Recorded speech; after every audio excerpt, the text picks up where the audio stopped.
We're going to go ahead and get started with our homework for Unit 3. And so let me get mine started here. I've got my R Studio working. I've got my R homework pulled up. I've got my Legend of Zelda music playing in the background to help me get relaxed because I know you kids are going to frustrate me this week. Ha ha ha ha. That's a joke. Not really though. You really will. Anyway, so we've got our homework. Let's see, what do they want? They want Karloff dataset. So let's go ahead and get that loaded. Hopefully by now you don't need me to walk you through how to do that. So we're going to import. Where do I have my Carl data? Okay, there it is. I'm going to go ahead and rename it now, like I like to. Carl import. There we go. Let's see, what do we want? Okay, so looking at our homework, let's go ahead and get also in the habit of, while we're at it, let's load the our Prelab script. Always a good idea. And while we're at it, I'm going to go ahead and upload my key that goes with the Karloff dataset. That's the wrong date. That's the wrong key. I need the Karloff. Where's my Karloff key? There it is. Okay, so I've got literally 4 tabs open now. My Untitled Script window, my Prelab 3, because again, the class is always about, you want to type your own code, you're more than welcome to. You're supposed to be getting used to the idea of using their Prelab script and just changing whatever it is that they give you. And then our key, and then the actual data frame. Okay, so if you haven't watched the videos for the tutorial, you want to make sure that you are doing that while you're, or before you've, or even attempting this homework. You don't want to get in the habit of trying the R homework without actually having looked at the R tutorial videos. So I'm going to go over here and I'm going to check out my R homework. It wants me to generate a bar graph to visualize the distribution of the moon phase. So if you've already seen the tutorial video, you should know how to do it. And so I'm going to cater to the ones that probably haven't watched the video because they're watching this video to probably get the answers. And so in case you haven't watched the video, you want to go ahead and pull up your Prelab script, which is right there. And I'm going to look through here and see what are they talking about in this area. Like, there's a bunch of interesting stuff in here. They don't just have this Prelab script in order to get it working. What am I doing here? I don't want any of this. Okay, so we're going to clear ink. Okay. So let's see what they got here. If you don't know what the code is, according to this, scrolling down, there it is. Okay, oh look. There's the code for making a bar plot. It's just bar plot commas.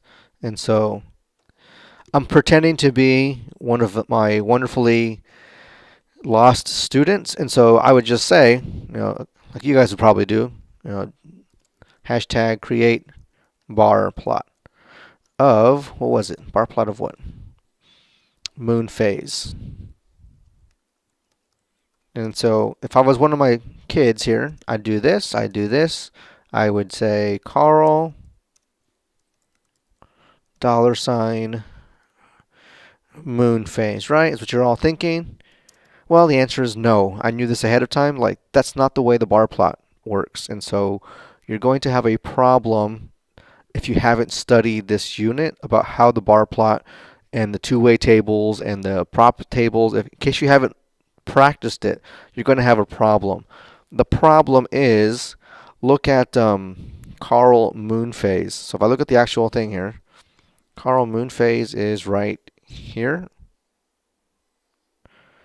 What kind of data is this Carl moon phase? And so if you're looking at me like, or you're listening to me and you're thinking, well, what the heck does he mean? What kind of data it is? You are definitely a little lost in the class. You need to go back and check out Unit 0 and Unit 1 about what I mean by what kind of data it is. We basically have 2 kinds of data in the class. We have what's called numerical data and categorical data. What kind of data is this? So I'll get you a moment to answer in your brain. Well, your brain was wrong. It's not numerical. It is categorical. So because it's categorical data, you have a little bit of problems running bar plots and tables in the future because most of Unit 1 and Unit 2 and then a little bit of Unit 0 was all completely based on numerical data, you have to get used to the fact now that we're running different kind of stuff for categorical data.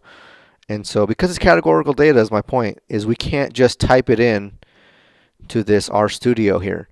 And so if you are completely lost and you got to this point and you're like, well, I don't know what to do, at least try looking at your Prelab script and see what they did. And so it looks like what they did here is they took the bar plot of something called two-way. And right above it, it says two-way comes from a table of older, $gender, comma, older sign, genre. And so it looks like bar plots have to be stored over here on the right-hand side first. And so we're going to go ahead and do that. So what do they want a bar plot of? Let's see. They want a bar plot of the moon phase. So I'm first going to make a table. And so the way we do that is I want to insert a little line here. I want to make a table. Actually, hold on. I want to give it a name. I'm going to call this stuff 1. Or actually, before we get lost, I'm going to go ahead and call it the proper things. Moon phase. And in the moon phase word, I have to create a vector. And the vector is going to come from our table and Carl $moon phase. And so here, we're then going to take the bar plot of my moon phase, comma, legend equals t. What was the one that's on our Prelab script? I already forgot what it was. Beside. So if you're not sure what I'm doing, let's try to use a little bit of common sense and knowledge. What is a legend when it comes to a map or a graph of any kind? It's what explains to you what they mean. Beside basically is asking you, do you want the legend to be beside the graph or not? And so we want that to be true. So I'm going to highlight all this and I'm going to run. And so there it is. It shows you how many are in each one, full, new, and partial. And we have the bar plot that they wanted. And so that is good to go. It doesn't really answer this question because it wants to know how many are in the full moon. And so for that, I would actually need just a regular table of my Carl $moon phase. And so according to this, there's 46 people if that have a full moon phase. Again, it's the answer's down here. So that answer, 46, goes here. Okay. Second question. Create a table to show the marginal probabilities for a moon phase. What is the probability that a student visited during a new moon? And so you have to know what a marginal probability table looks like. It's great to know what it looks like on paper in our class in the theoretical part, but you have to also be able to know what it looks like in RStudio. If you haven't watched those videos, again, you're in trouble. Like, you can't just go into this unit not having watched anything. And so we go over here to our Prelab script, and we're looking for a marginal, oh, look at that, marginal probability. According to that, the code is going to be prop.table, but have to be careful. Look at what they wrote right here. They wrote the word genre. That doesn't make any sense. Normally we have dollar signs. And so you need to realize where that genre is being created from. We almost always have dollar signs unless they've done something tricky or sneaky. And they made it right there. Actually, not right there. Whoops, my bad. Not that one. This one. Genre. So look where genre comes from. Genre comes from another table. So before we can run the prop table, we actually have to do another table inside of it. So we're going to go here. We're going to go ahead and make our table. And we're going to call it, what do they want now? They wanted moon phase. So I'm going to call it Moony. And we're going to run a table of Carl $. Actually, we already have one, don't we? We already have a table set up for that. It's called moon phase. I completely forgot about that. We already have a table called moon phase. And so we can just go to hashtag create marginal probability table. So the code is prop.table of, and so what I was talking about, we already have one. If you don't remember what I'm talking about, it's right here. What is inside of this vector right here? Inside of this vector is a table with stuff stored in it.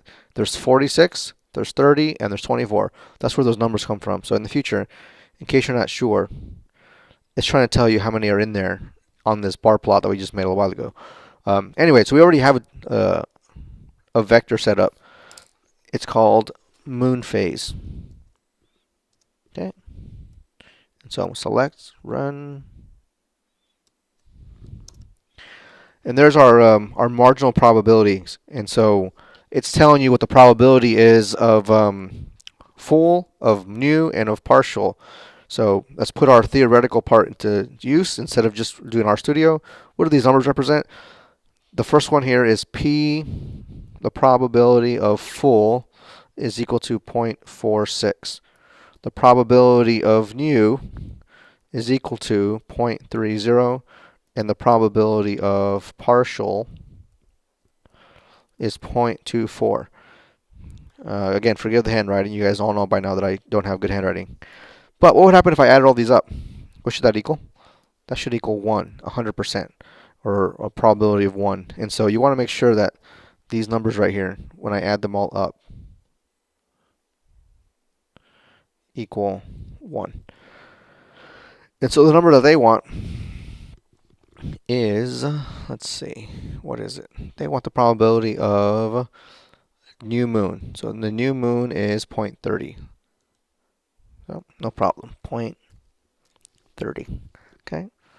Now we need to create a contingency table for the variables moon phase and diagnosis. How many cells does this table contain? Well, let's just see. Again, if you don't know what's going on and you're like, Mr. Barajas, I'm totally lost, I'm sorry, you have to go back and watch the videos. And so here in this Prelab script, they show you exactly how to do it. Create a contingency table. They use the word two-way. You don't have to always use the word two-way, but what they're trying to help you understand is that a contingency table has a different name. It's also known as a two-way table. And so it looks like they just took the word table and then they wrote whatever they were working on, comma, the second thing, and they stored that into a vector. So we can go ahead and do that same thing also. So we're going to go ahead and create a two-way table, or a contingency table, for moon phase and diagnosis, which is not a problem at all, hopefully for you. And so we're going to call that one, let's call that, I don't want to call it two-way. Well, no, I'll go ahead and call it two-way also. Why not? It comes from table, Carl, $ moon phase. This is how you would run a normal table code, but again, there's something a little bit different this time. We're going to put a comma because we want two things. Carl, $, I already forgot what it was. Diagnosis. There it is. Okay. And so I forgot to put my hashtag, didn't I? Let's go ahead and do that. Create contingency table for moon phase and diagnosis. Okay. Then, I mean, if you want, I can go ahead and run that code, I guess. Not the end of the world. You'll notice that it showed up over here on our right-hand side. It's right here. Okay. So there's a two-way. There's the bell ringing. There is the two-way table that we just created. Then we want to go ahead and run the contingency table. So let's see. According to my RStudio, once I run that table, they just want me to call it two-way and then just run it. That's actually kind of an unnecessary step, but we can go ahead and just say put two-way here. And so I'm going to highlight both of these lines and run. And there's our two-way table. There's actually a reason why it's better to save it as a two-way table than just running the code, which we'll see here in a second. So there's our two-way table. How many cells does it have? What it's asking you for is, in terms of cells, you have 3 things on the left, you have 2 things on the right. That's going to give you a total of 6 cells. It's the same as our simple outcome from earlier. Okay. In the contingency table, which cell contains the maximum number of students, that's not difficult to see. The maximum number comes from the number 36. That comes from full and lycanthropy. So we go ahead and go here and we say full and lycanthropy. Okay. Question 5 wants us to create a conditional probability table. If you're not sure what to do, you should go back and watch those videos. And so we're going to go ahead and make the table they're looking for. If you watch the videos and you don't quite remember, here is the definition of how to do that. It's the prop table again, but this time we're going to add the comma 1. And so the important thing here is that it's the order in which you're going to write it. And so let me go back and show you. Okay. And so it's telling you new moon given that you have lycanthropy. This one has to go first because that's what happens first. And so when we do it, we're going to do diagnosis. Okay. So here we're going to go to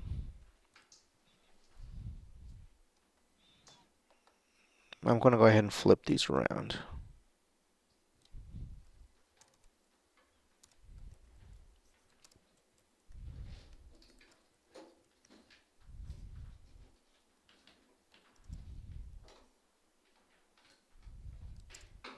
Okay. So you'll notice that on this table, I just flipped the order around, which is not a big deal. So now I'm going to run. Okay. Create a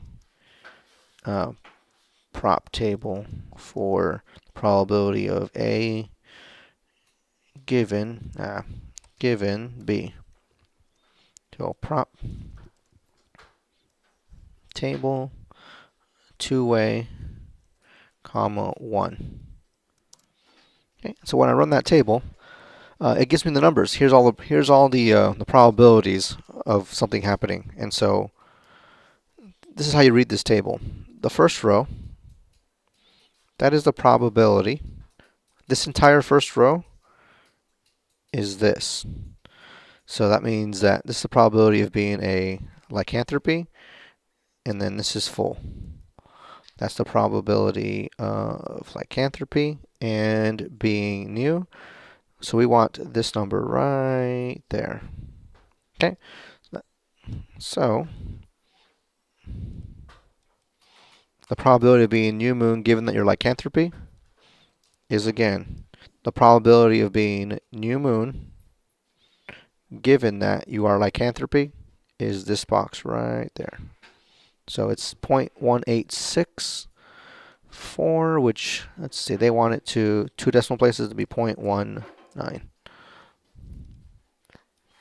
Okay. If you put them in the wrong order, you'd get the wrong answer. So make sure you put those in the right order. Okay. Compare the answers you got in question 2 and question 5. Let's see. In question 2, it was asking about what's the probability of just having a random new moon student. It was about 30% or 0.30. In question 5, it's about 19. And so that means they're not the same, which means the variables are in fact related somehow. Okay. As a quick reminder, they mentioned 2 things. The probability of being a new moon person equaling the probability of being a new moon given that you're a lycanthropy.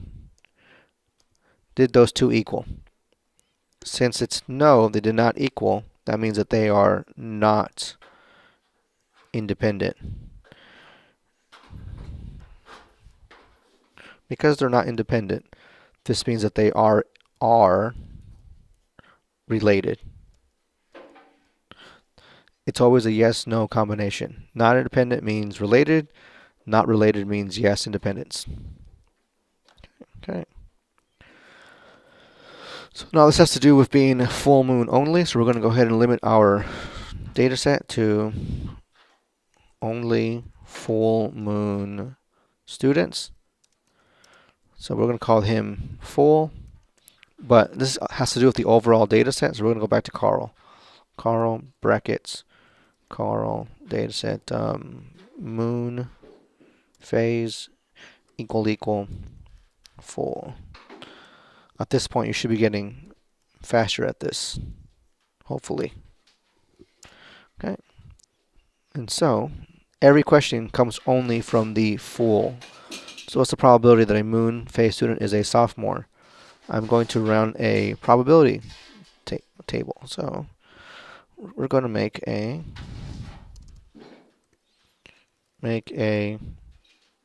marginal marginal distribution table. Or no, I'm sorry, not a marginal distribution table. We call that a marginal probability table.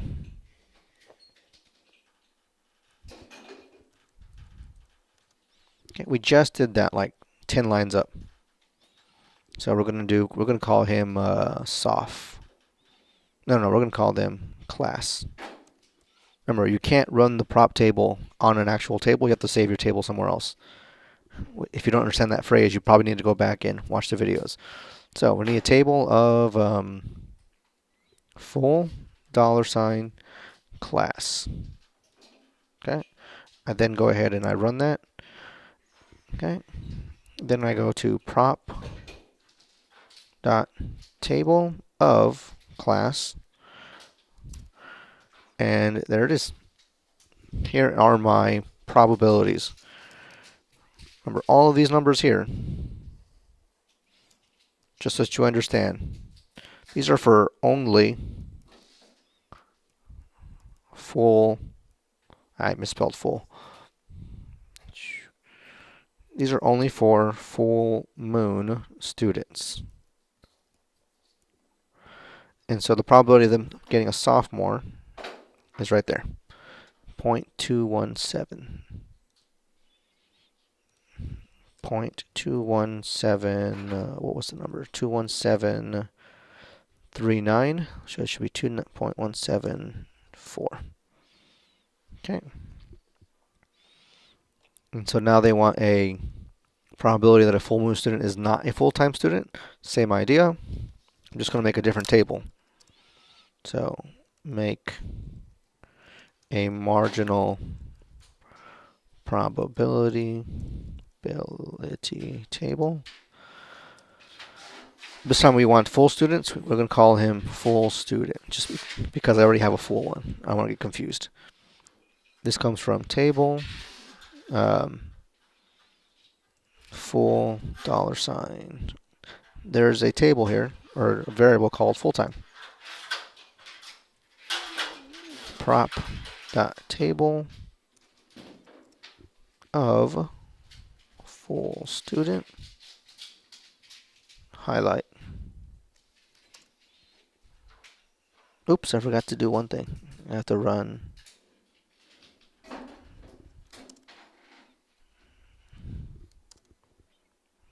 what did I do?